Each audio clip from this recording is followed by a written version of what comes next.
Sir, si Senator Risa Hontiveros po parang nananawagan na kailangan na pong manumpa na raw yung mga bagong senador sa 20th Congress. Maybe get your comment lang. Highlight lang po natin no, na as of today po, 6 out of the 11 major steps outlined in the procedural framework or that accounts for 55% of the entire process has already been accomplished by the impeachment court. Kung makikita nyo rin po doon, no, sa proseso na yon, nandoon yung pag-swear in ng ating mga senator judges. So, yung call po for swearing in of the senator judges will need to depend on the existence of a presiding officer or a Senate president.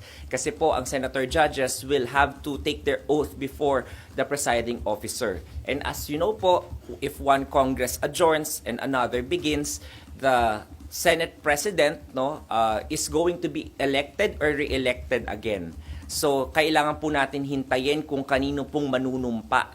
Ayaw po ng presiding officer na magkaroon ng question doon sa proseso or sa step na yon ng panunumpa na maaari pang ma-question at magkaroon ng legal impediments kapag nagpatuloy na po yung proseso. So, gusto ng presiding officer as a matter of prudence and diligence na gawin na lamang po yun kapag nag-elect na po ng Senate President na tumatayong presiding officer ng impeachment court ang 20th Congress.